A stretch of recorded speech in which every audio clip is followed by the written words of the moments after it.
Story: Love and the Berlin Wall. Part 1: The Wall of Division. Location: Berlin, Germany. Year 1961. After the start of the Berlin Wall. In 1961, Berlin was being divided into two parts. The city was divided by a floating wall called the Berlin Wall, erected by the East German government to stop the flow of people to the west.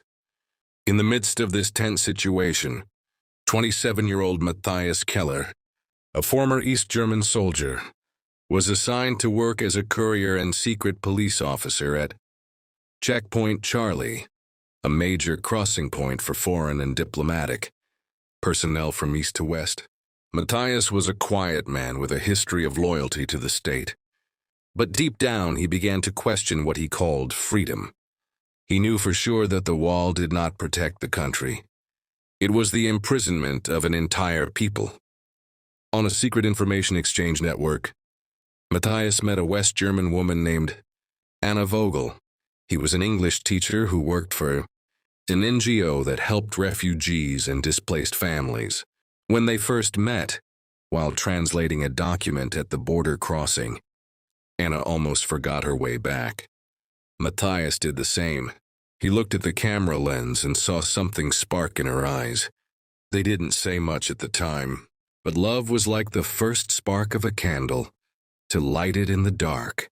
Quote from Matthias's secret book: "She looked past the wall as if it wasn't there. I hadn't seen anyone do that in years." For weeks after, they met in a quiet spot near the Friedrichstrasse bridge at night. But things couldn't stay safe for long. The wall didn't just divide countries. It wanted to divide people's hearts too. Love Behind the Berlin Wall. Part 2: Warnings and Abandonments. Location: Berlin, Germany, 1962. When Matthias Keller and Anna Vogel become significant others, the timing of their meeting at night is as expected. The meeting places change into secret hideaways, from small, sandy alleys to the hidden parking lot near the Friedrichstrasse bridge. Anna regularly brings Matthias insider information, secret information about the arrests of dissidents, the lives of Eastern refugees, and Stasi-controlled archives. Matthias knows he is walking the line between life and death. Anna tells him, "You're the only one who doesn't ask why I care about the ones I'll never meet." Matthias has always been a quiet man, but the love and the benefits of regular meetings bring out feelings he has never known. When he asks her to leave Berlin until peace is restored, Anna refuses. She wants to help the East. She is the ultimate advocate of human rights. He loves her because she never fights for herself, only for others. Matthias regularly writes letters to Anna, carrying his informants. "I fear they'll come for me one day.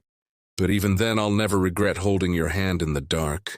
The incident creates a serious warning sign. The last day of their love affair, the relief convoy has stopped.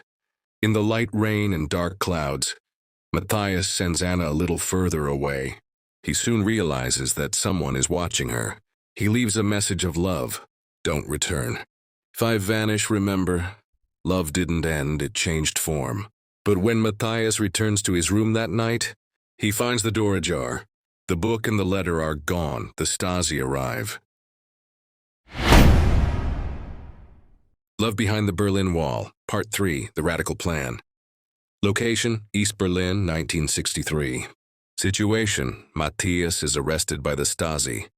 After meeting Anna and suspecting that he is a traitor to the state, in a dark interrogation room at the Stasi headquarters, Matthias Keller is asked a series of questions to force him to confess to collaborating with the enemy. He is calm, but in his mind he is thinking about Anna. Will she be free? Will she be able to leave Berlin? A decision is made. Matthias will be transferred to the Cross-Border Action Unit.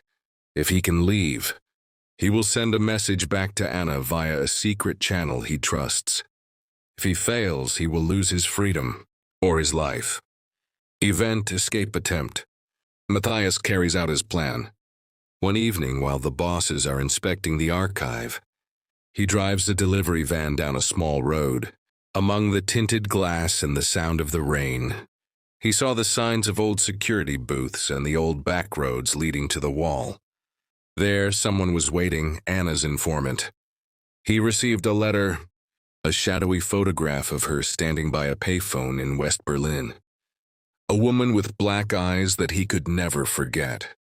Key quotes from Anna's letter. "I left when I saw the light in your window go out. I knew I couldn't save you. But maybe freedom will find you in another form." Matthias never saw Anna again in a year, but he believed that the value of love and sacrifice was greater than any government border. He could not remain a waiting man. He became a secret agent who helped guide families across the wall through the underground Ammonite Road. Love in the Berlin Wall, Part 4, The Fall of the Wall, 1989. Location, Berlin, Germany.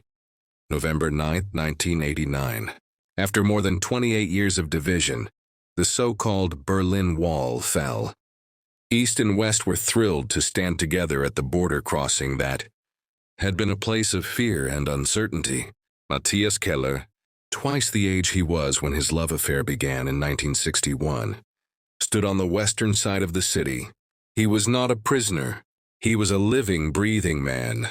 He saw a group of people fleeing from the east through Checkpoint Charlie, where he had once worked as a clerk. His eyes searched for her. Every face, every piece of clothing. But she was not there. But a sign appeared.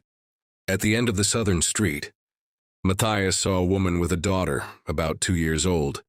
She had a snow shovel on her shoulder as she wrote something on a piece of newsprint. He walked closer. His heart leaped. Anna Vogel.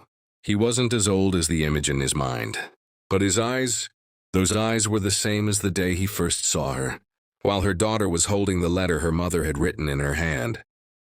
The last quote from the letter, "I didn't wait for the wall to fall. I waited for the world to catch up to what we already knew." That love, when true, has no borders. Matthias didn't need to say a word. He knew that he had stood where every campaign began. And this was the last line of an invincible love.